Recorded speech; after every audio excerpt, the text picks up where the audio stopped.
derniers jours, est-ce qu'on a vu ces derniers temps? Ah, la souris là-bas, quand même. Donc on va faire comment? Ça va être celui-là, je crois. Non, ça va être celui-là. Tac. Peut-être que ça va marcher. Peut-être que ça va marcher. Ah, voilà. Donc en fait, on va essayer de changer de yeux. On va zioter les choses autrement. On va essayer de sortir un petit peu du marasme dont on parle à peu près tout le temps. Ça, c'est ce que j'appelle le plan A. On est toujours en train de s'amuser à critiquer les choses, à regarder les choses de manière négative, et ainsi de suite. Je vais vous expliquer comment ça va arriver. Alors d'abord, merci à Morphoetica, et puis surtout à Christophe. Il n'est plus là. Non, il n'avait pas envie de m'entendre. Bon, tant pis pour lui. T'as trop entendu. Il m'a déjà trop entendu, peut-être ça. Donc, de fil en aiguille, merci d'avoir organisé tout ça. Et puis, je sais bien que c'est toujours un gros boulot d'organiser. On a quand même beau dire ce qu'on veut, même si on n'est pas beaucoup, mais il reste des traces dans notre petite tête. On verra bien à la fin de mon diaporama ce qui se passe. S'il va rester assez de traces pour qu'on puisse aller plus loin. Alors, j'ai intitulé cet exposé « Ma vie 2.0 ». C'est-à-dire qu'en fait, j'ai une chance inouïe, c'est la deuxième voie, celle de l'optimisme. Donc c'est ce que je veux vous parler aujourd'hui, optimisme. L'optimisme, pourquoi? Parce que s'il y a eu ma vie .2, enfin 2.0, c'est qu'il y en a eu 1.0. Et la 1.0, c'est un peu mal terminé. J'ai fait comme certains ici, j'ai eu les déboires des tribunaux de commerce, des banquiers, et tout un tas de choses comme ça, qui fait que, par un moment, je me suis retrouvé tout seul de mon auto, pour faire simple. Alors, si on est à Béni-sur-Rouge 2023, 21 360, je me suis appris grâce à ça, grâce au fait que tout s'est cassé la gueule autour de moi, c'est ce qu'il faut se dire, hein, tout s'est cassé la gueule, et bien, j'ai appris à regarder autrement. Je me suis dit, bon, c'est pas le tout, qu'est-ce que je fais? Excusez-moi l'expression, mais je bourre la gueule, je saute du pont, ou j'en tue un, ou je fais quoi? Donc, regardez les choses autrement. Et vous allez voir que c'est relativement simple. Ça existe, on sait faire, on peut faire. Hein. Et donc, le rendez-vous des lanceurs d'alerte, ou alerteurs, j'aime bien ce terme alerteur, en fait, alors, on ne sait pas comment, j'aurais voulu mettre un terme aussi féminin, puisque, bon, manifestement, j'ai un parterre de femmes aujourd'hui, quasiment, mais alertrice, ça vous va? Alerteuse? Ah, alors il faudrait que je le mette. Excusez-moi, je n'ai pas trouvé. Mais hier soir, je suis rentré tard, j'ai fait la fête. Comment et pourquoi devient-on alerteuse et alerteur? C'est une démarche en lien avec la biologie, parce qu'en fait, je me suis aperçu que tout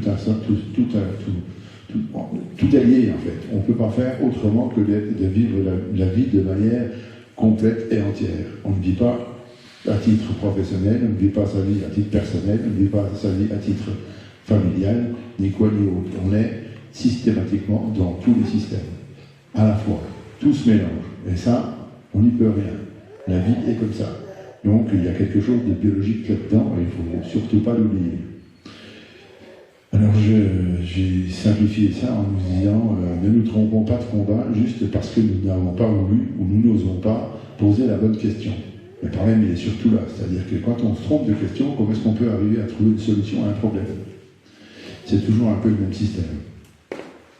Si bien que, bon, alors, pour vous dire, je fais partie d'une association, un PSU, et puis, ça veut dire Association de promotion pour la santé universelle. En fait, c'est ça l'idée, c'est la notion de l'universalité et bien évidemment de la santé, qui est aussi la notion de bien-être et de vivre ensemble.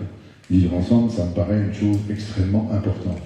Si on ne sait pas vivre ensemble, comment est-ce qu'on peut faire pour créer quelque chose d'humain? Vivre ensemble, ça appartient à tout le monde. Les petits comme les grands, les enfants comme les vieux. Vous voyez, je suis un peu vieux, donc c'est normal, je m'occupe de ça aussi. Alors, qui suis-je? Bon, alors vous savez déjà mon nom. Mon prénom, vous savez qu'on peut en faire des choses avec ça. Hein. Donc, dans l'aiguille, tout le monde ne s'en rappelle pas trop mal. Mais comme je dis, il y en a 36 millions en France, puisque le maire, moi au moins, j'ai le titre à vie. Non pas comme certains. Et donc, du coup, j'ai eu la chance aussi de naître dans une petite ville de province, comme on dit quand on est parisien, qui va donner un très bel accent, que je cultive régulièrement. Je fais bien attention de ne pas changer l'accent. Il ne faut pas déconner. Je suis franc-comtois du début jusqu'à la fin, même si aujourd'hui nous sommes en Bourgogne, quelque part la Franche-Comté est dans mon cœur. Et je suis né dans un petit village, enfin une petite ville de 12 000 habitants, que les vieux connaissent pour certains, qui s'appelle Lure. L-U-R-E, dans le 70. Ben, on ne connaissait pas, c'est pas où c'est, hein. Non, ben, c'est juste à côté de Vesoul. Tout le monde connaît Vesoul, n'est-ce pas? Hein? Et donc, quand on habite à Lure, on peut être que Gay-Luron, on est d'accord? Hein? Donc voilà, c'est peut-être d'aussi là que vient la notion d'optimisme. Quelque part, ça fait partie sûrement du personnage. Alors, il y a quelqu'un qui est né à Lure aussi bien avant moi, c'est-à-dire dans les années 1700, quelque chose. C'est Pierre-Joseph Desaux. En fait, c'est le début de la chirurgie. C'est lui qui a pensé la chirurgie moderne comme on la compte aujourd'hui. Et de fil en aiguille, je me suis aperçu, comme par hasard, que c'était un de mes alliés. Donc, comment ça se fait que je suis revenu à la naturopathie? Il y a des fois, il y a des liens qui se passent comme ça, on ne sait pas trop comment, ni pourquoi. Mais on pourra sûrement y revenir plus tard. Donc, mais encore, donc, je vous ai affiché ma tronche, parce qu'on ne sait jamais. Là, c'était pendant le voyage que j'ai fait sur Paris. Et donc, voilà, je suis évidemment divorcé. Quand on passe sous les caudales, les fourches caudales du tribunal de commerce et ainsi de suite, évidemment, il faut bien trouver un fautif. Le fautif, c'est qui? C'est forcément le père. Il y a des standards comme ça dans la société. Il faut faire attention aux standards. Apprenons à lire ce qui se passe autour de nous. C'est un peu notre souci. Mon père de 3 enfants, qui m'ont fait 4 petits-enfants, spoliés par la justice commerciale, comme je l'ai dit, je suis devenu alerteur par conviction à travers le domaine de la santé. En fait, en ayant des soucis de justice commerciale, je me suis, comme tout le monde, intéressé à ce qui se passe dans ce domaine. Mais avant, je n'étais pas au courant, comme tout le monde. En fait, c'est ça la vraie problématique, c'est ça la notion de la biologie, c'est que quelque part, on ne s'intéresse pas qu'à ce qui nous touche. Tant qu'on n'est pas malade, on s'en fout. C'est les autres qui sont malades. Donc on ne va pas s'intéresser à savoir comment se passe le système. C'est pas vraiment le problème. Donc tant qu'on n'est pas touché, c'est normal. Donc on a déjà un des fondements premiers de ce qui est la PNEI, la psychoneuro-endocrino-immunologie, dont vous avez déjà quelques écrits là-dessus. Et puis c'est aussi le petit livre que j'ai écrit là-dessus. Et cette PNEI, en fait, c'est ce qui va concrétiser tout ce que nous vivons tous les jours. Tous les jours, nous sommes, et nous baignons, et nous travaillons, et nous pensons à travers la PNEI, la psychoneuro-endocrino-immunologie, que je vais vous détailler un peu plus tard. Donc, dites-leur que l'on s'aime, c'est pour moi la phrase la plus importante. Parce qu'en fait, ça veut dire quoi? C'est dans un sens et dans un autre. Hein, on s'aime, donc c'est tous dans tous les sens, et ça veut dire qu'il n'y a pas de ségrégation, il n'y a pas de comment dire, distorsion entre l'un et l'autre, juste on s'aime, mais il faut le dire, et c'est pas si simple. Et puis surtout, c'est difficilement compréhensible, comment le dire pour tous dans tous les domaines. Donc on vient de vivre une petite histoire avec à propos de ce pauvre bonhomme qui ne vit pas comme tout le monde, qui ne pense pas comme tout le monde à l'extérieur de cette salle. Ok, mais on l'aime quand même. C'est ça la problématique, c'est qu'on l'aime quand même. Et c'est pas si simple de le vivre tous les jours, on vient de le voir. Donc voilà, alors pour faire connaître ce qu'est la PNEI, j'ai fait plusieurs actions. Donc j'ai déjà commencé par une marche sur Paris, au mois de juin. J'ai fait Dijon-Paris en 11 jours, pour rencontrer un petit peu les gens, pour voir un petit peu comment ça se passe. On était une petite bande, hein, on n'est pas parti beaucoup, on est arrivé encore moins, puisqu'en fait je suis arrivé tout seul à Dijon. Bon, je n'ai pas eu trop de chance. Les gens qui devaient m'accueillir, la dame qui devait m'organiser un truc là-bas, à sa maman était morte cette semaine-là. Enfin bon, là, il y a eu des circonstances. Mais n'empêche, je suis installé sous la statue que certains connaissent peut-être. Ça vous parle? Non, vous ne le connaissez pas? C'est la marque Lamarck, c'est le pendant de Darwin, français, qui nous a parlé de l'évolution, mais de manière plus complète. Donc c'était pour ça que je me suis arrêté là-bas. Donc j'ai fait aussi le forum, un forum sur la... Bon, elle ne s'est pas arrêtée, elle n'a pas voulu. Bon, mais tant pis. Donc j'ai fait un forum sur la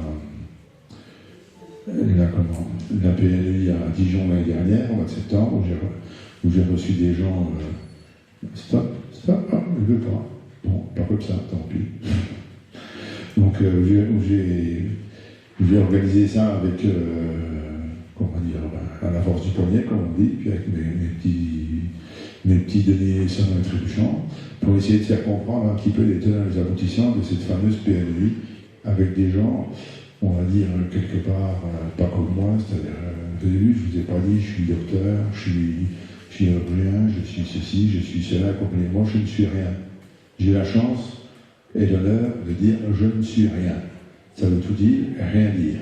Quelque part, ça nous laisse complètement libres. C'est-à-dire, en fait, on est dans un carcan dès l'instant qu'on va un petit peu trop longtemps à l'école. On a quelque chose à défendre. Vous allez voir, on va comprendre plus tard. Donc, c'est ce qui nous donne un petit peu la liberté de causer. Et de penser autrement. Parce qu'en fait, l'idée, c'est de penser autrement. De voir les choses autrement. L'optimisme, c'est quelque chose qu'on n'a pas forcément de manière constante dans son raisonnement. Mais c'est simplement parce qu'on a la liberté de l'être optimiste.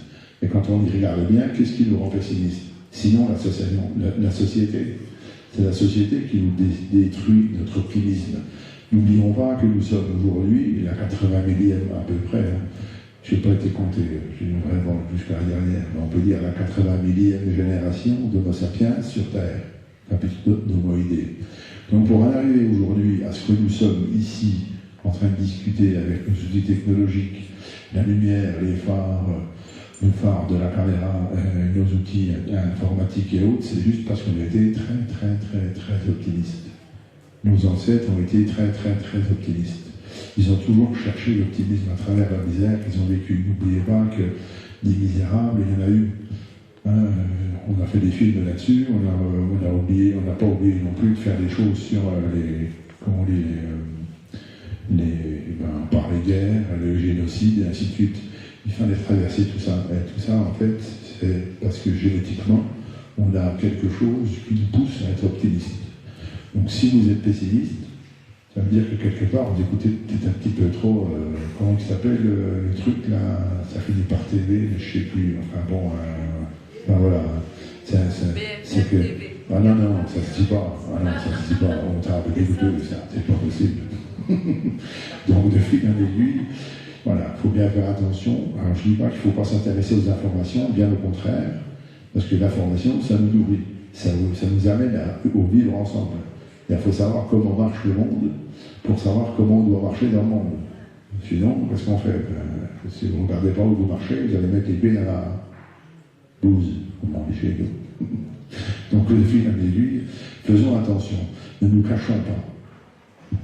Donc ce livre, je l'ai écrit juste avant la marche, en fait, parce que je voulais un support pour expliquer un peu tout ça, il était fait un peu en vitesse. Et j'ai sous-titré ce livre pour en finir avec l'homo cannibalus. Parce qu'en fait, je suis arrivé à la conclusion finale, c'est-à-dire que l'homme est un cannibale pour lui-même. Ce que vous savez tous, mais comment, pourquoi, ça veut dire quoi, et comment le vivre. C'est la problématique qui est aujourd'hui devant nos yeux, et on va voir qu'elle est relativement puissante. Présent, futur, passé, évidemment, ça fait que le passé. Nos dirigeants se comportent en menteurs, il y a longtemps qu'on le sait. Vous avez déjà vu des dirigeants qui vous racontent la vérité, vous? Il ne faut pas rêver non plus. Être optimiste, c'est pas rêver à n'importe quoi, c'est pas être un illusionniste. Un conflit éternel fabrique continuellement des dégâts qui sont sociétals, économiques ou politiques. C'est-à-dire que globalement,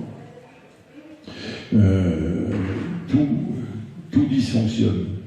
Alors moi je pose une question toute simple, à qui la faute? C'est ce qu'on va essayer de découvrir, et je dis toujours en l'état actuel des connaissances. Pour une bonne et simple raison, c'est que tous les jours la technique, la science, les révélations sur le comportement humain et autres existent. Tous les jours. Je vous garantis que c'est un vrai travail de se rendre compte de ce qui se passe autour de ça. Donc, le monde est à nous. On est tous d'accord, hein, n'est-ce pas? Dès l'instant qu'on est en vie, le monde est à nous. Chacun va y mettre sa dimension. Et pour ça, il va y avoir un état des lieux qu'on va faire ou qu'on ne va pas faire, bien ou pas bien. Ensuite de ça, on va avoir une topographie temporelle, c'est-à-dire justement à quel niveau on va s'apercevoir vite que la notion de l'homo sapiens est importante, c'est-à-dire que dans notre vie, quand on est à 20 ans, on ne voit pas les choses de la même manière qu'à 60 ans. Comme par hasard, c'est bizarre. Donc il y a quelque chose de temporel, tant dans notre vie que dans les successions de vie.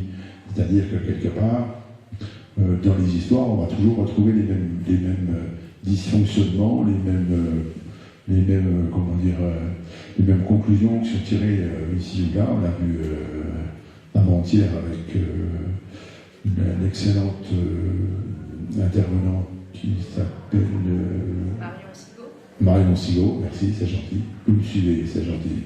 Vous avez vu? C'est des petits pièges comme ça, faites gaffe. Hein.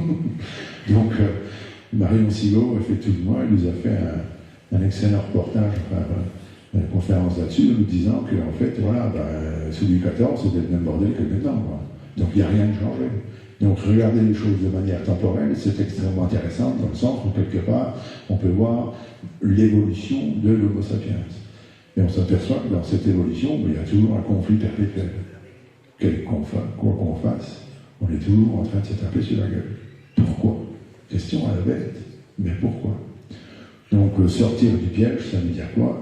Une simple histoire de biologie. Pourquoi pas? Pourquoi pas? Alerteur, donc alerteuse, bien évidemment, tous ok, toujours le même constat. On voit bien qu'on a toujours le même constat, c'est-à-dire que nos ancêtres ont déjà dit ce qu'on disait, ou ce qu'on dit aujourd'hui, et ainsi de suite. Il y a une succession de choses comme ça. Pour autant, on suppose qu'il y a un espoir, donc de l'optimisme. Et donc le monde est à nous, oui, à condition de le regarder dans le bon sens, de se poser les bonnes questions et d'agir consciemment. Et puis surtout d'agir d'abord, parce que c'est clair que c'est facile de ne pas agir, de rester chez soi, d'attendre que ça se passe. Ce sera bien, ils se débrouilleront plus tard. C'est leur problème. C'est ce qu'on entend dire assez régulièrement, principalement sur un dossier que je connais un peu pas trop mal, qui s'appelle le dérèglement climatique, qu'il y en a qui appellent le réchauffement climatique, puisque non, c'est pas un réchauffement, c'est surtout un dérèglement climatique qu'on a vu hier avec les tempêtes. Donc, d'ailleurs, à ce sujet-là, je saluerai Claude Glorius, que vous connaissez sûrement pas. Il est mort le 23 mars de cette année, donc il y a très peu de temps, 91 ans. Ce monsieur, il nous a fait une petite conférence à Besançon, puisqu'il est né à Besançon. Alors, comme quoi, vous voyez, tout mène à tout, à condition de savoir en sortir, comme je dis. Hein. Ce papy, à 72 ans, il nous a dit, donc il y a 20 ans, justement, il nous a dit, bon, ben voilà, moi je ne vais pas voir ce qui se passe, mais je vais vous dire ce qui va se passer. Donc il nous a fait voir un petit peu tous les dérèglements climatiques qui allaient se mettre en place. En fait, vous les retrouvez dans le film d'Al Gore, qui s'appelle La vérité qui dérange. Vous l'avez sûrement vu. Il y a déjà un certain temps, on parle du dérèglement climatique, et ainsi de suite. Et donc ça, en fait, c'est tous ces travaux. Alors, si ça vous intéresse, j'ai refait un petit texte là-dessus que vous pouvez trouver sur mon blog. Et donc, ce monsieur nous fait son petit speech, et en fait, il est de Besançon. Tiens, c'est bizarre, encore un de Besançon. C'est rigolo, hein. Ils sont tous de Besançon. Les bons sont tous de Besançon. Il dit, enfin, voilà. Non, Victor Hugo, il est de où? Besançon. Sur la même place à Besançon, qui est né les frères Lumière. Heureusement qu'il est là, heureusement qu'ils ont été là. Il raconte des conneries d'ailleurs, hein. C'est pas les frères Lumière, c'est le père Lumière qui a créé le cinéma. Mais s'il n'y avait pas le cinéma aujourd'hui, on n'en serait pas là et on ne causerait pas de tout ça. Donc ainsi de suite, Rousseau, Proudhon, la Banque populaire, chose comme ça, c'est aussi de Besançon. Charles Fourier, qui nous intéresse au premier texte. Pourquoi? Parce que Charles Fourier, il a fait ce qu'on appelle le phalanstère. Il a créé l'idée du phalanstère. Je ne sais pas si ça vous parle. Le phalanstère, c'est l'idée du vivre ensemble. C'est-à-dire comment on construit un bâtiment, comment on doit vivre dans ce bâtiment, et comment la vie collective doit se faire. Et il avait déjà créé des écoles, il avait déjà créé tout un tas de choses dans le même local, dans le même bâtiment, pour pouvoir favoriser le vivre ensemble correctement. Dans les années 1805, il a écrit ça déjà. Donc, il y a plein de choses comme ça autour de l'humanisme qui s'est fait à Besançon. Donc, voilà, ça c'est la base. On va voir si le problème est mal posé, comment trouver la bonne réponse. Hein? C'est toujours pareil, c'est une histoire d'équilibre. C'est-à-dire que si vous voyez que le mal, évidemment vous êtes négatif, si vous voyez que le positif, évidemment vous êtes dans l'utopie. Et il faut faire un petit peu un voyage entre l'un et l'autre pour arriver à comprendre le problème et pour pouvoir poser une réponse de ce problème. C'est ce qu'a fait mon ami Régis ici, qui est un ami de manifestation, comme on dit. Voilà, on s'est connus pendant les manifs, vous savez, tous ces, comment on les appelle déjà, les comment déjà les cons, enfin je vois, artistes, les contistes adorent. Alors on est là. Donc on est autour des contistes adorent, on est d'accord. On voit bien qu'au début, on était les comploteurs, les complotistes, et puis maintenant on est quasiment les complotistes adorent, puisqu'en fait, plus ça va, plus on nous dit qu'on a raison. On avait à peu près tout vu, tout compris. Mais bon, pourquoi? Parce qu'on avait posé la question autrement. N'est-ce pas, Régis? Alors voilà, changer de lunettes. Hein, dans l'évolution, comprendre l'histoire, ça veut dire quoi? Changer de lunettes. Qu'est-ce qui se passe dans notre tête? Comment ça se passe? Et comment on a évolué? L'idée, elle est là. Métissage des espèces et autres partages. C'est ce qu'on nous dit à l'école. On nous dit que les situations, enfin les homoïdés se sont succédés. On donne des dates, et ainsi de suite, tout va bien. Il y a eu le mot erectus avant nous, il y a eu le mot temps, l'alice, et ainsi de suite, diabysos, enfin tout ça, toutes ces successions d'homoïdés. Et en fait, c'est pas vrai. En fait, on s'aperçoit que toutes ces idées, tous ces hommes ont vécu ensemble. Toutes ces formes d'hommes ont vécu ensemble. Il y a eu du partage à ce moment-là. Alors la question que je me suis posée, question à la con, vous avez remarqué, je suis toujours en train de me poser des questions un peu bêtes. Je me dis, tiens, comment ça se fait qu'il n'y a plus que l'homo sapiens à la tête? Qu'est-ce que c'est que cette histoire-là? Alors quand on commence à discuter de ça, on fait un peu un tour chez Darwin, puis on regarde chez Lamarck, puis on se dit, bon, qu'est-ce qui se passe? Alors, en fait, il s'est monté un peuple, tout simplement. Un peuple qui constituait tout le monde du vivant, qui constitue tout le monde du vivant, avec nos cellules, nos gènes, notre ADN, et ainsi de suite. Donc tout ça, toutes nos capacités physiques, psychiques, émotionnelles et autres sont passées sous ces fourches caudales de cette évolution. Donc tout le monde est construit pareil, on n'a pas trop le choix. On s'aperçoit qu'un homme est un homme, qu'il soit d'un bout de la Terre ou de l'autre bout de la Terre, c'est le même. Quand même, il y a quelque chose d'assez extraordinaire dans ce domaine. Alors, il y a des croisements qui ont eu lieu entre les différentes populations d'homoïdés.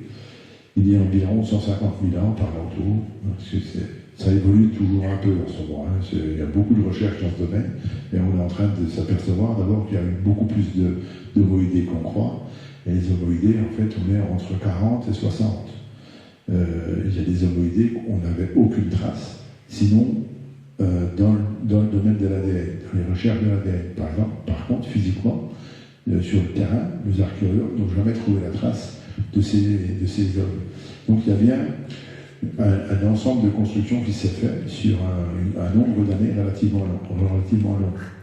Et nos gènes s'en souviennent, puisqu'en fait on retrouve tout ça dans notre ADN. Donc la science est très importante dans ce domaine et nous amène des choses qui nous amènent à penser notre histoire différemment. Et c'est ce qu'on appelle la psychologie évolutive, est largement responsable de nos actions. C'est ça en fait l'idée de la PNEI, c'est-à-dire le P, c'est ça, c'est la psychologie évolutive. Donc pour moi, notre génétique, c'est du lamarckisme, c'est du darwinisme, mais c'est aussi du métissage. C'est-à-dire qu'on s'est amélioré physiquement par, comme nous l'a dit Darwin, c'est-à-dire par la fonction. On s'est aussi amélioré par ce ce que nous a appris Lamarck, c'est l'évolution génétique par l'action. Et puis, on a aussi évolué par le métissage, c'est-à-dire le croisement qu'il y a eu entre nos ancêtres, d'un côté comme de l'autre. Donc, on est le résultat de tout ça. Et nos gènes, nous tous, toute notre histoire est basée là-dessus. Donc, quand on commence à penser, il faut d'abord s'intéresser à ça. Avec quoi pense-t-on? Qu'est-ce qui fait qu'on va penser comme ça? Donc, il y a une histoire d'ADN, c'est-à-dire l'Homo sapiens, il est constitué de, par exemple, j'ai cité un exemple ici, mais ça aurait pu être un autre, un Néandertal, Lusonésien, Flores, Erectus, Abilis, Australopithèque, plus on ne sait pas trop, et puis le résultat de l'opération, à quel pourcentage. Donc tout ça fait qu'on peut avoir des comportements assez différents l'un de l'autre, et nous ne sommes pas tous égaux. Et ce qui peut faire que, globalement, notre civilisation, elle va évoluer par rapport à ça. La construction des premières civilisations, elle date, d'après ce qu'on a vu, ce que nous racontent nos archéologues, c'est Sumer, avec une région située entre le Tigre et l'Euphrate. Donc, il y a à peu près 6 millions d'années avant nous. 6 millénaires plutôt, avant Jésus-Christ, et durant 3 millénaires. Donc, se pose la question de la construction de la société de manière générale, c'est à partir de là qu'on commence à comprendre les vivre ensemble. Ce qu'on va retrouver aussi dans les grottes de Lascaux, ou les grottes de Chauvet, vous connaissez peut-être, qui habitent peut-être vers ces grottes. Donc c'est super intéressant d'aller voir, parce qu'en fait on s'aperçoit que globalement il y a des choses on ne sait pas faire. Comment ont-ils fait? Ils ont dessiné dans des grottes noires, il faisait noir, il n'y a pas de lumière dans le fond de la grotte. À 800 mètres dans le fond de la grotte, il n'y a pas de couleur. Donc ils dessinent, ils n'ont pas de recul, ils ont ceci, cela, c'est toutes des choses dans les facsimilés, quand ils ont refait le facsimilé, aussi bien dans l'une ou l'autre des deux grottes, qui a été très difficile à faire. Par exemple, à Lascaux, faire le dos d'un certain animal, une espèce de lion, on va dire, mais pour trouver le bout de charbon qui part du nez, qui va jusqu'au bout de la queue, d'un geste, sans brouillon. Savez-vous combien on a mis de temps? Il a fallu faire 17 mois de recherche pour arriver à trouver le bout de charbon. C'était fort. Et nous, on a des outils, nous, on a des ingénieurs, on a des ordinateurs, on a des trucs, on a des machins, des bazars, des bidules, on est d'accord. Puis on a de l'électricité. Eux, ils n'avaient pas tout ça. Ils savaient faire un dos d'un trait avec le même bout de charbon. Donc ils étaient aussi malins que nous, si ce n'est pas plus. La preuve en est, c'est qu'il y a des dessins qui sont faits dans la grotte où il n'y a quasiment pas de recul. Pour autant, il n'y a pas de problème de prospective au niveau du recul. C'est-à-dire que nous, dans la grotte facsimilée, on est en retrait, donc on voit le dessin complet. Eux, ils sont le nez sur la paroi et ils font quand même le dessin complet. Et il n'y a pas de problème de proportion entre le début et la fin. Comment est-il fait? Il y a plein de choses comme ça où on est obligé de se poser des questions dès l'instant où on regarde les choses, alors de manière un peu plus, avec un œil ouvert. Comme je disais tout à l'heure, changer le regard. Quand on va visiter les pyramides en Égypte, au Caire, on se demande bien comment ils font. Parce que pour vous dire qu'avant, moi, je faisais un métier dans le PTP, donc je sais ce que c'est qu'une pelleteuse, je sais comment ça marche, je sais ce que je peux faire avec un marteau et un burin, mais bon, je n'ai jamais réussi à passer du grès avec un marteau et un burin, surtout en bois. Comment on fait? Bon, là, des questions qui sont quand même assez primordiales, et on n'a aucune réponse.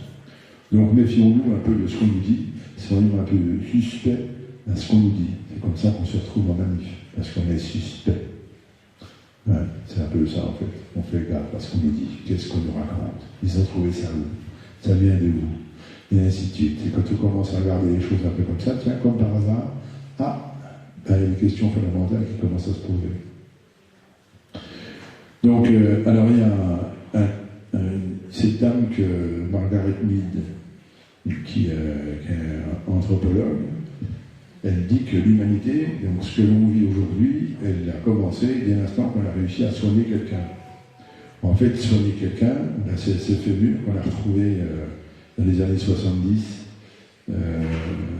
réparée, liée à la fracture, elle a été réparée. On suppose que ce fémur date des années, enfin à peu près 6000 ans avant Jésus-Christ, donc ça fait quand même un peu longtemps. Et aider quelqu'un à traverser les difficultés est le point de départ de la civilisation, l'entraide. Si nous sommes là, c'est peut-être pour faire vivre ensemble à travers l'entraide. Et donc on regarde la chose un peu différemment. Nous sommes forcément des lanceurs d'alerte. Mais si nous sommes des lanceurs d'alerte, ça veut dire aussi que quelque part, il y en a qui ne le sont pas. Toujours l'équilibre. Qui fait quoi, comme on pense. Et pourquoi le sont-ils, si ce n'est peut-être pour une question génétique. En tout état de cause, c'est comme ça que je vois les choses. Alors il y a un excellent bouquin qui a été écrit par un Dijonais, Patrick Bonin, qui s'appelle donc Tous descendants de chasseurs-cueilleurs, nos cerveaux le savent, études expérimentales de psychologie évolutive. En fait, c'est quoi? C'est toutes ces statistiques qu'on sort on fait des essais sur pourquoi on va s'asseoir par exemple plus facilement sur un siège rouge, comme ici, ou pourquoi on va s'asseoir à côté de telle personne, ou plutôt sur un autre aussi. Il y a plein d'études comportementales qui sont faites comme ça, et d'où ça vient. Et en fait, c'est le résultat de notre psychologie évolutive. Donc il n'a rien à voir avec la psychologie freudienne ou lacanienne ou ainsi de suite, qui est complètement, excusez-moi le terme, à peu près foireux.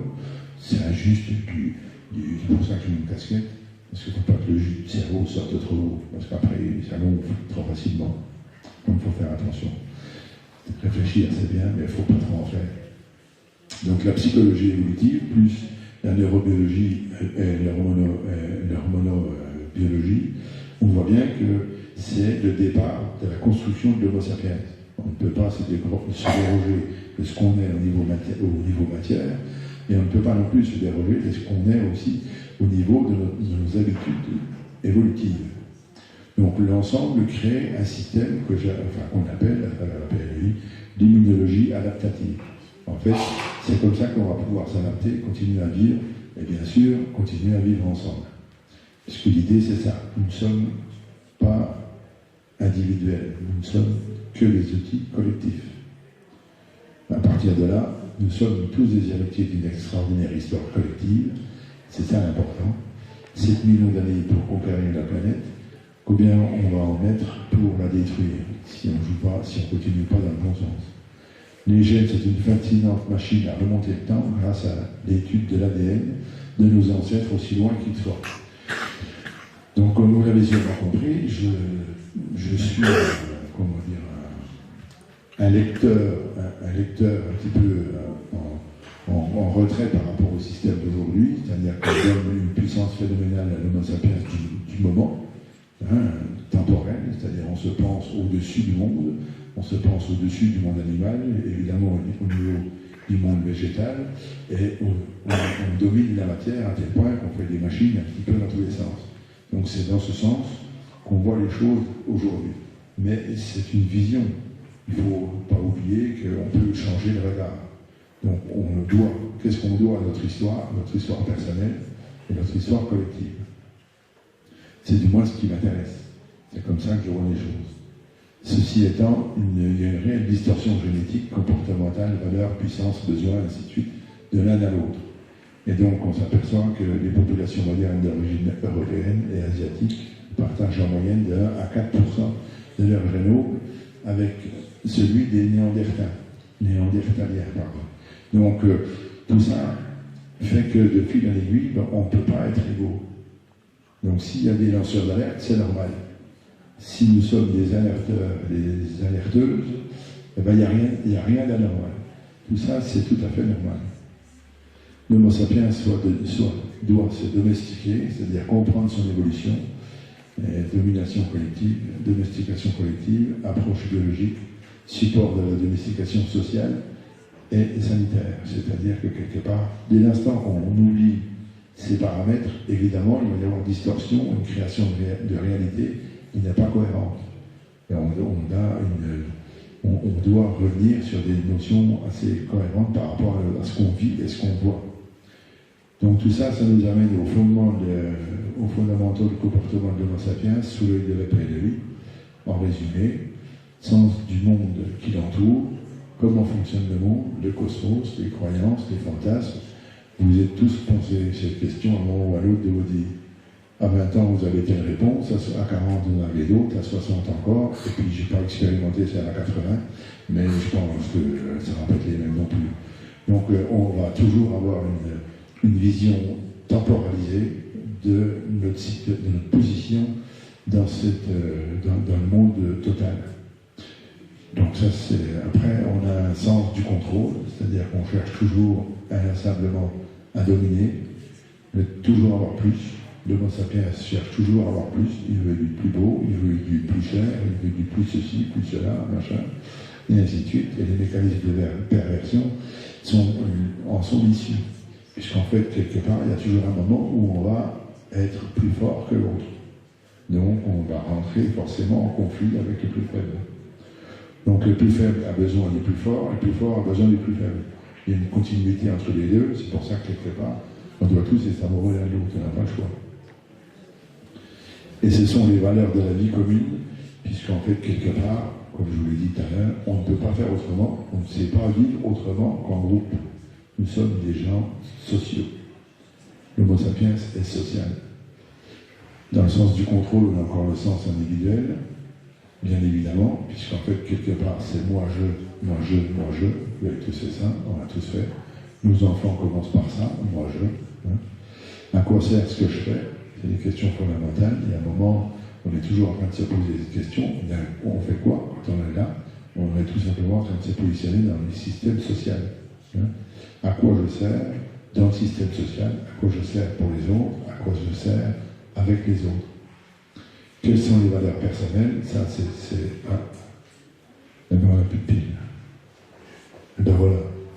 On va continuer sans pile. On va faire dépiler. Donc, ceci étant, voilà, les outils modernes, c'est bien, mais il faut avoir le bon chargeur. Excusez-moi, je n'ai pas le bon chargeur. Il est là. Il est là, tu vois. Non, peut-être sur ton ordi. Il est branché, oui, il est branché. Oui, le chargeur est branché, mais par contre, il ne charge pas assez. Je pense que le projecteur prend beaucoup d'intensité, et donc du coup, la pile n'a pas tenu. C'est la première fois que ça m'arrive. Bon, voilà, on est comme ça. Donc on va continuer comme ça. Donc vous avez vu, donc de fil en aiguille, donc ce qu'il faut que je vous dise surtout, c'est que l'Homo sapiens, dans ses fondements, qu'est-ce qu'il a? Eh bien, il a la peur. La vraie problématique, c'est la peur. Dans ces fondements principaux, on a toujours quelque part un moment la peur de la survie, bien évidemment, la peur de ne pas être connu dans la société de manière générale, la peur de ne pas avoir, de ne pas posséder, et puis la peur de ne pas pouvoir procréer. Donc tout ça, c'est des fondements pour mon compte, enfin pour ce que je vois par rapport à la PNUI, et c'est ce que j'ai écrit dans mon bouquin, c'est ça. C'est-à-dire qu'en fait, cette peur qui est transmise, qui vient de nos ancêtres, très très lointains de nos descendants, puisqu'en fait nous sommes tous descendants de chasseurs-cueilleurs, on a tous eu peur de l'animal sauvage. Donc quand on a peur de l'animal sauvage, qu'est-ce qu'on fait? On va à la chasse avec ses copains. Donc ça nécessite un comportemental, ça induit un comportemental qui à un moment ou à un autre, on va retransmettre aujourd'hui. C'est-à-dire aujourd'hui, on sait travailler en groupe. On croit qu'on est bien en groupe. Pourquoi? Parce que c'est pour éviter cette peur. En fait, il faut savoir que le groupe, c'est aussi un piège. C'est ce qu'on appelle la paresse sociale. En 1880, je ne sais plus comment est-ce qu'il s'appelle, puisque c'était dans mes notes, mais tant pis. Donc en 1881, il y a un chercheur qui a trouvé ce qu'on appelle la paresse sociale. C'est-à-dire qu'en groupe, on est moins fort qu'en individuel. Parce qu'en individuel, on travaille sur soi. Donc on va chercher sa puissance personnelle. Et quand on est dans un groupe, à un moment ou à un autre, on compte sur le groupe. C'est le groupe qui vient nous faire. C'est un peu, alors c'est ce qui se passe aujourd'hui. On est tous cette paresse sociale, mais en fait c'est la structure de l'entreprise. La structure de l'entreprise, elle est pyramidale. La société, elle est pyramidale. Pourquoi? Pour une bonne et simple raison. C'est que celui qui arrive au-dessus, il va prendre une décision par rapport à quoi? Par rapport à ce qu'on lui a dit dans le bas. Et petit à petit, la décision, elle arrive. Et donc, elle se focalise, et puis à partir de là, elle est prise par rapport aux intervenants du bas. Donc, on ne prend pas de risque quelque part.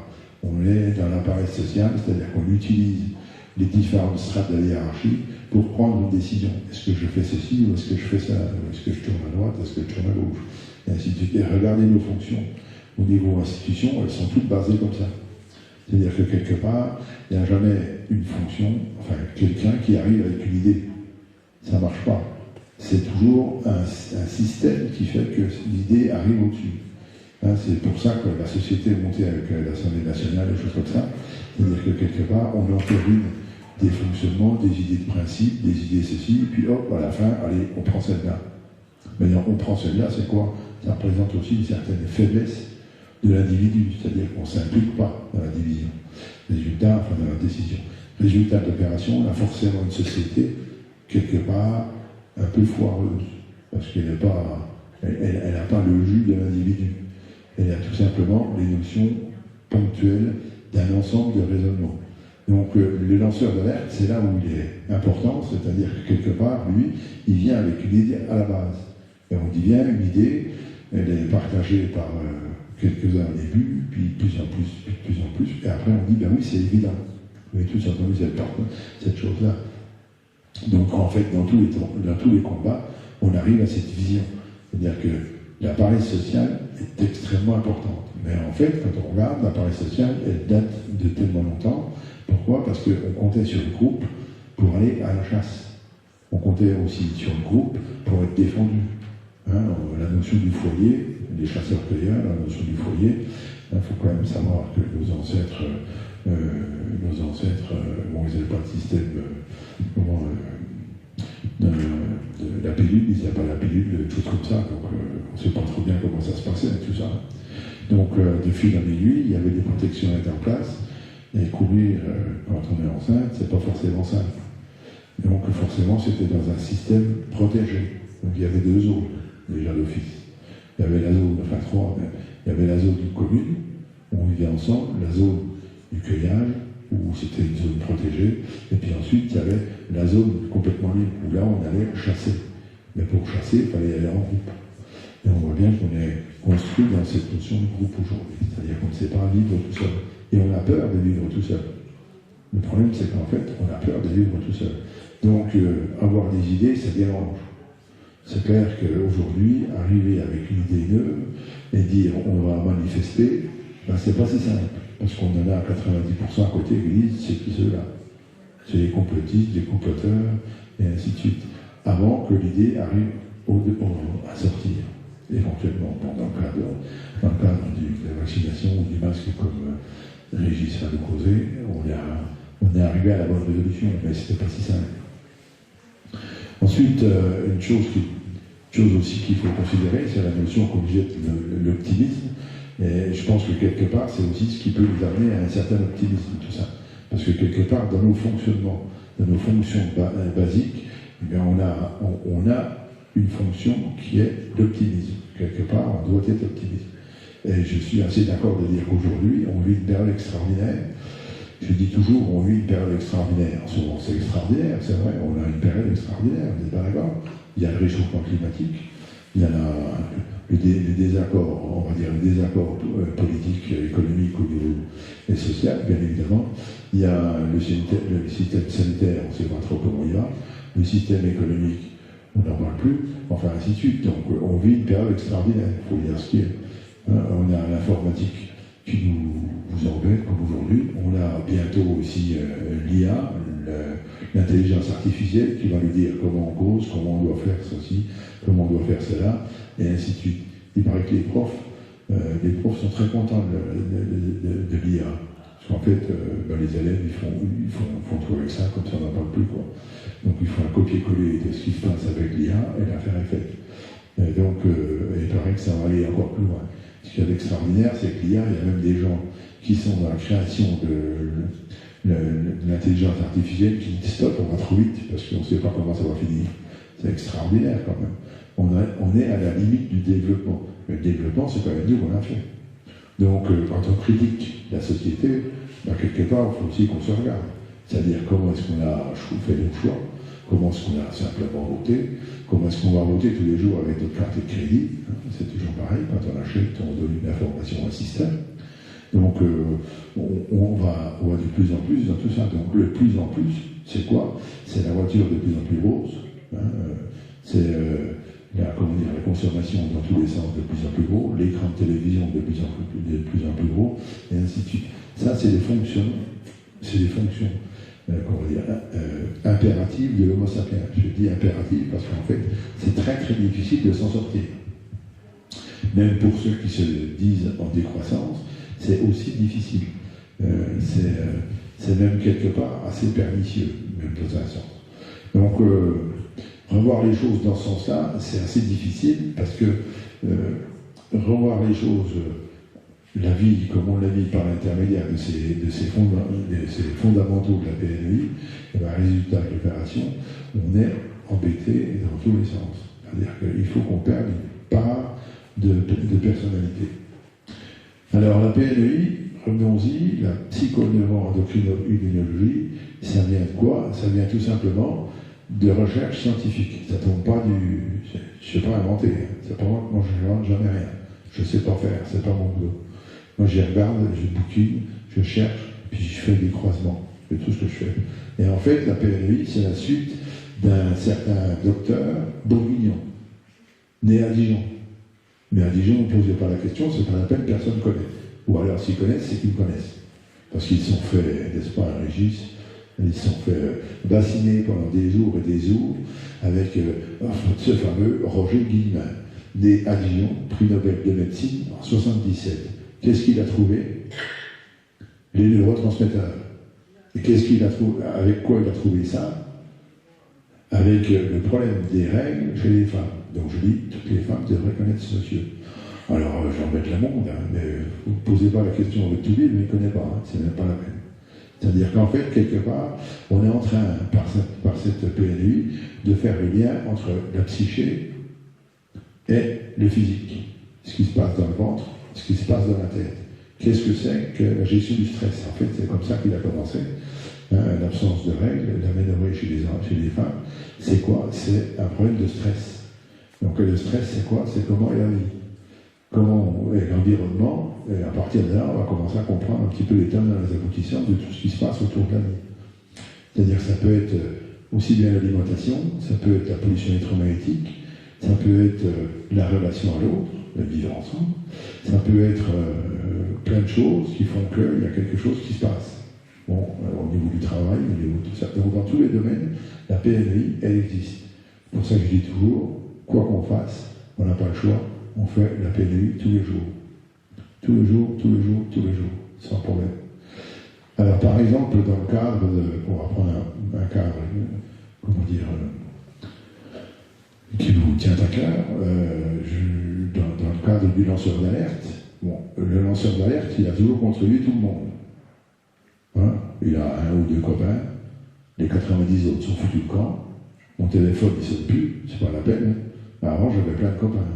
Voilà, non, je n'ai pas changé de téléphone, j'ai pas besoin de changer de téléphone. Mais vous voyez, on ne m'appelle plus, c'est pas la peine. Parce qu'il nous basine avec ses conneries, là, le grand, là, pas. Mais il va changer le monde, et comment il voit les choses et compagnie. Oui, petit à petit, ça vient. Il y a 20 ans, j'ai commencé à poser les bases de la PNEI, à comprendre comment ça marchait. Bon, ce que ça pouvait donner au niveau de la société. Il y a 20 ans, il a fallu que j'attende le Covid pour qu'enfin on commence à se poser la question. Vous voyez, comme quoi il y a toujours un bon dans quelque chose de mal. Et dans le bon dans quelque chose de mal, il y a une chose qui est intéressante, c'est que c'est à nous de faire l'effort. C'est pas les autres, c'est nous. Et c'est nous, lanceurs d'alerte, parce qu'en fait je me considère comme lanceur d'alerte, pour une bonne et simple raison, c'est comme ça que j'ai connu Christophe. C'est avec la fameuse mafia des tribunaux de commerce. Vous connaissez tous, hein, la mafia des tribunaux de commerce. les mandataires liquidateurs, ils sont 450 en France, machin, tatati, tatata. Donc j'ai fait des conférences là-dessus avec des gens comme Montebourg, avec une association d'Angoulême. Il y avait quelqu'un qui était d'Angoulême tout à l'heure, on discutait de ça. Donc du coup, voilà, tout ça fait que quelque part, quand on devient un lanceur d'alerte pour une raison ou pour une autre, ça veut dire quoi? Ça veut dire que d'abord on a mis en branle un autre schéma, quelque part, on a utilisé comme ressource une autre construction de notre ADN qui fait qu'on va pouvoir avoir le courage de le faire.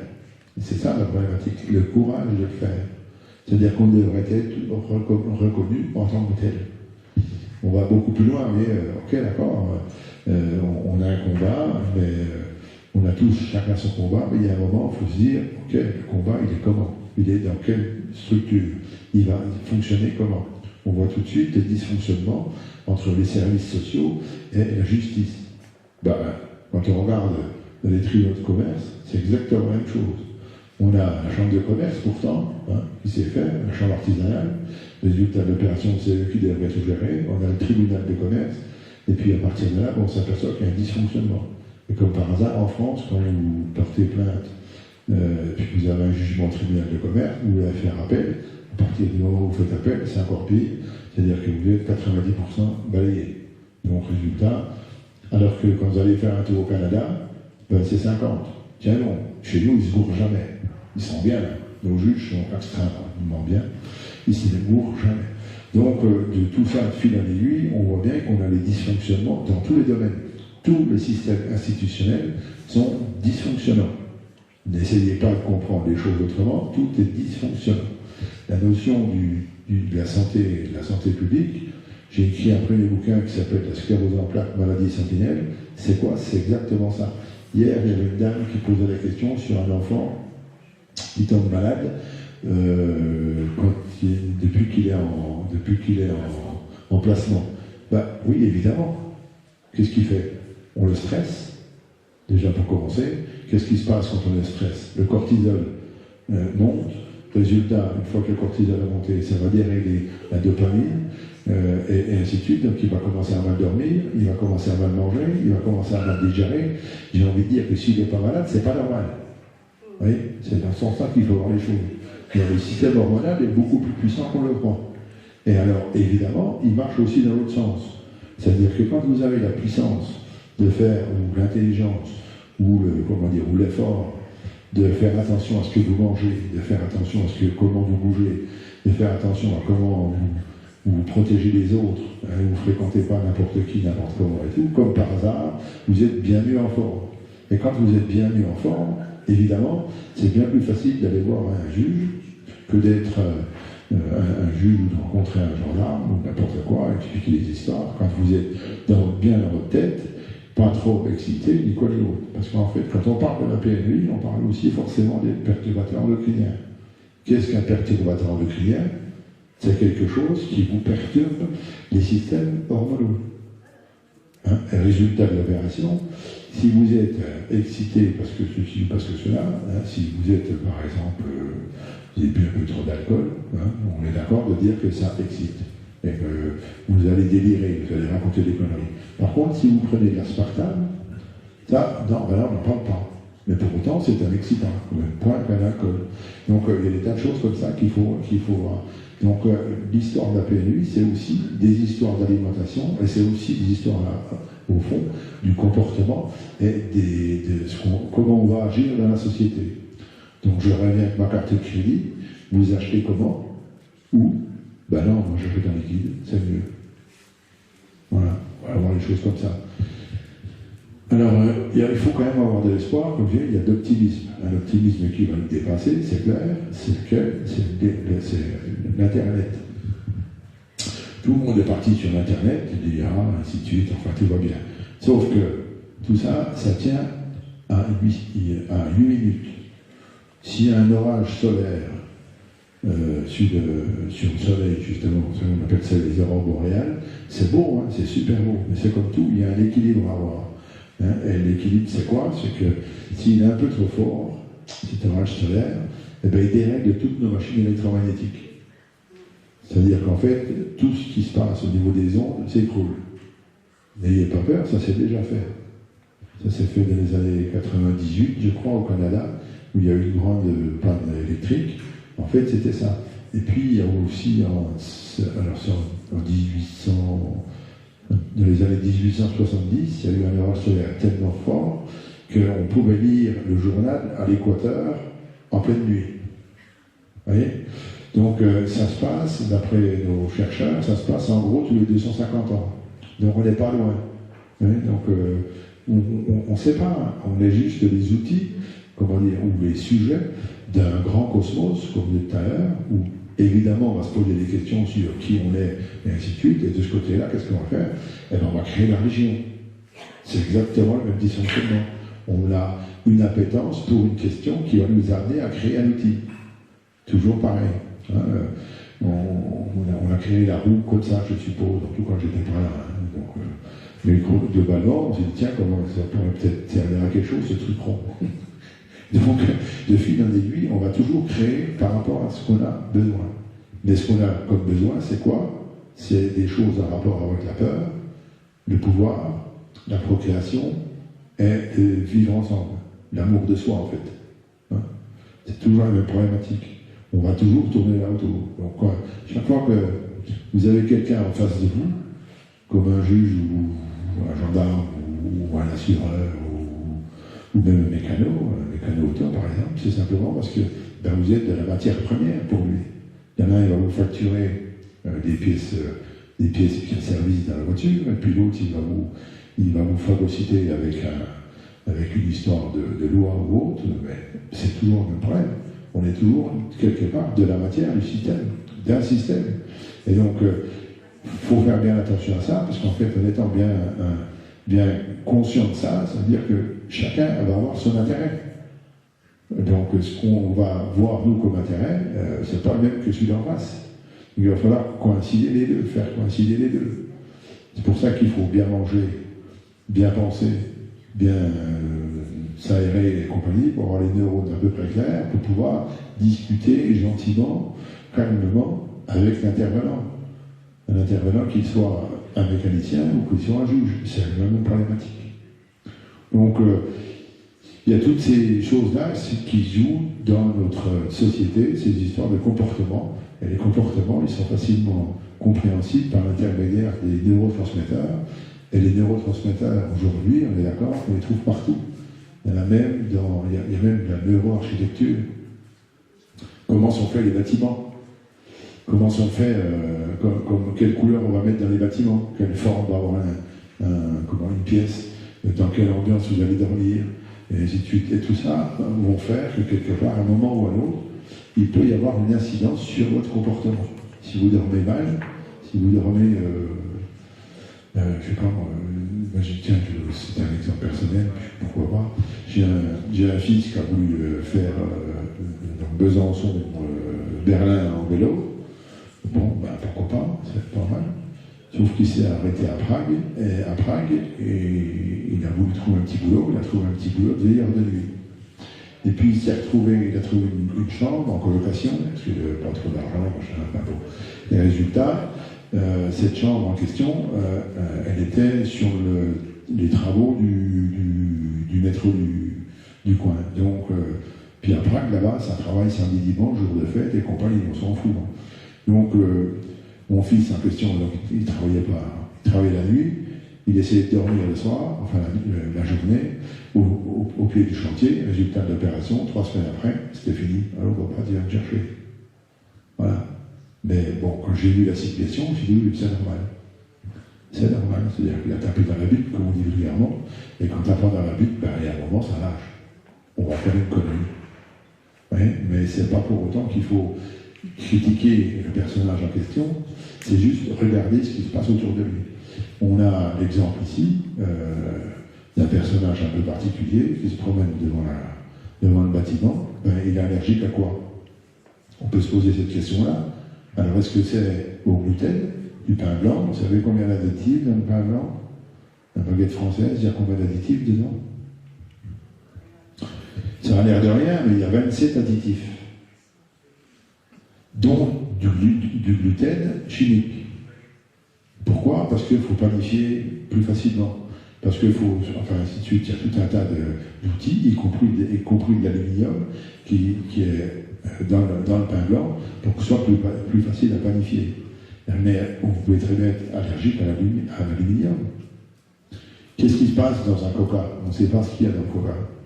Nos jeunes aujourd'hui se promènent, qu'est-ce que vous faites? Moi, en tant que naturopathe, les gens viennent me voir, qu'est-ce que vous buvez? Ah oui, je bois, oui, évidemment, je bois. Vous buvez quoi? Ben, du coca. Et puis de l'eau. Ah ben non, on boit pas l'eau. Ben évidemment, mais quand on sait ce que c'est que l'eau, il faut quand même savoir, c'est quelque part, c'est 99% de la constitution d'un corps humain. 99%. C'est-à-dire que sur 100 molécules, il y en a 99% que c'est de l'eau. On ne s'en rend pas compte, mais n'empêche que dans l'eau, il se passe plein de choses, dont les perturbateurs endocriniens au robinet. Ça, on n'en parle pas quand on parle de bassine, hein, parce que ça dérange trop, là, il ne faut pas trop mélanger. Non, mais attends, il va où celui-là? Il charge, mais c'est quoi? Il a vu la lune, ou la vierge, je ne sais quoi. Mais non, c'est pas compliqué. Il faut juste regarder ce qui se passe, puis changer un peu de créneau, dire tiens, voilà, puis écouter un peu les gens, les alerteurs d'alerte, enfin les lanceurs d'alerte, des alerteurs et alerteuses, qui, eux, regardent les choses différemment. Et à partir de ce moment-là, on peut commencer à comprendre comment marche la fameuse bascule, vous savez, la loi. Hein. Le plus et le moins, sinon on ne s'en sort pas. Bon, j'ai quand même laissé parler mon ami Régis, qui va nous parler de son expérience par rapport à ce qui s'est passé avec le Covid. Ok? Parce que ça aussi, c'est l'histoire de perturbateurs endocriniens. Merci Michel de passer la parole. Merci pour ton exposé. Donc moi je voulais vous parler un petit peu des masques quand ils ont commencé à imposer le masque un peu à tout le monde et surtout dans les écoles où ça a fait quand même des dégâts au niveau de la santé. Donc il y a eu donc une plainte qui a été déposée à ce sujet par l'association Réaction 19, une plainte qui a été suivie de mesures, enfin d'enquêtes sur les effets du masque avec les oxymètres. Ils ont donc, les parents d'élèves se sont portés volontaires pour faire des mesures avec les oxymètres, le taux d'oxygène avant le port du masque et le taux d'oxygène après le port du masque à la fin de la journée. Ils se sont rendus compte que les élèves étaient en hypoxie et ça a résulté des comportements, des changements de comportement, de l'agitation, le manque de concentration. Qu'est-ce qu'il y a eu d'autre? Un ralentissement du développement du langage, des problèmes cognitifs, enfin des symptômes beaucoup psychologiques et aussi des allergies. Et de ce fait, donc, la plainte a été déposée au doyen des juges à Paris. Donc, et moi, donc, je me présente, je m'appelle Régis, je suis de Dijon et je suis artisan électronicien. Et suite à ces mesures avec les oxymètres, je me suis posé la question, mais qu'est-ce qui se passe derrière le masque pour que les enfants en arrivent à souffrir de porter ce masque toute la journée? Et donc, c'est là que j'ai en réfléchissant, je me suis dit, il va y avoir du gaz carbonique qui doit être stocké derrière le masque. Alors, ce que j'ai fait, j'ai acheté un appareil qu'on appelle un analyseur de qualité de l'air, et avec une petite équipe de volontaires à Dijon, on était 5 adultes et 3 enfants, on a commencé à faire des mesures. On a tous mis un masque, j'ai pris des mesures sur chacun d'entre eux en leur demandant de respirer normalement, et j'ai constaté à grande surprise que le taux de gaz carbonique qui était stocké derrière leur masque dépassait quasiment les 4000 ppm, c'est-à-dire on était carrément dans la classification, je dirais, au niveau des normes, on était carrément en zone critique, et ce gaz carbonique restait constant pendant toute la durée du port du masque. Et donc, suite à ça, j'ai fait des recherches sur les structures du masque pour voir un petit peu pourquoi ce gaz carbonique ne ressort pas quand on expire à travers le masque. Et comme le gaz carbonique est contenu dans les gouttelettes d'humidité qu'on rejette quand on expire. Les gouttelettes, la grosseur des gouttelettes étant beaucoup plus grosse que les mailles du masque, elles ne peuvent pas sortir du masque et le gaz carbonique reste accumulé derrière le masque. Et donc, suite à ça, donc j'ai fait un petit rapport, on va dire technique, sur ces mesures, que j'ai diffusé dans le collectif Réinfo Covid, que j'ai mis aussi à disposition sur Telegram, et je vais également donné aussi sur le canal Telegram des parents en colère, pour qu'ils puissent diffuser ce rapport. Et à la suite de ce rapport, on a également réalisé un flyer qui a été distribué à des parents d'élèves qui souhaitaient alerter dans leurs écoles respectives les directeurs, les instituteurs du danger du port du masque. Donc, j'ai donc fait le maximum pour diffuser ce rapport dans la plupart des réseaux les plus importants. Voilà un petit peu le partage que je voulais faire par rapport à cette action. Les suites, je ne sais pas, mais je sais que dans le domaine, dans notre situation actuelle, quand on mène des actions, on se demande toujours si ça aboutit à quelque chose, s'il se passe quelque chose. On a l'impression qu'extérieurement il ne se passe rien, mais moi je suis persuadé que les actions comme celle-ci et comme d'autres, elles circulent dans les réseaux et ça finit toujours par porter fruit, puisqu'on voit au niveau de ces gouvernements des changements de comportement. On voit bien qu'ils commencent à avoir de plus en plus peur, que les scandales commencent par sortir de tous les côtés, les révélations se font. Donc voilà ce que je voulais partager. D'accord.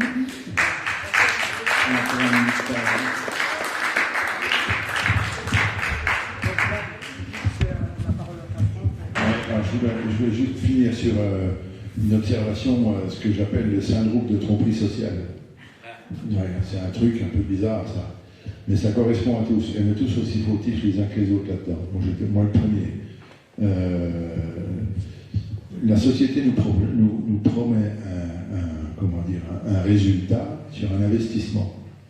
C'est aussi le problème de la peur. C'est-à-dire que quelque part, vous allez à l'école longtemps, parce que comme ça, au moins, vous êtes protégé, la société va bien vous rémunérer, vous aurez une position sociale importante, et résultat de l'opération, vous aurez la petite maison avec le portail automatique, la blonde à la maison, excusez-moi, mais là, quand même, la fonction c'est quand même ça, quelque part. Et puis ensuite de ça, la piscine, et ainsi de suite. Donc vous êtes honoré par la société. Et on marche tous comme ça. Mais n'oubliez pas que ça commence d'abord à l'école, à la petite école, avec ce que j'appelle le bénéfice secondaire. T'as bien travaillé, ma fille? Oui, j'ai bien travaillé. Bon ben, viens boire ton chocolat. C'est une gentille fille. C'est comme ça que ça commence. On est tous aussi fautifs. Et qu'est-ce qu'on fait? On est tout content quand nos enfants passent l'école et ont un bac avec évidemment mention bien, voire très bien. Alors là, c'est pas ruineux. On fait la fête à la maison. Mais qu'est-ce que ça veut dire, ça? Ça veut dire que justement, on travaille sur cette récompense, sur ce besoin de récompense du système, et de fil en aiguille, on a inculqué à nos enfants un mode de fonctionnement qui est complètement pervers.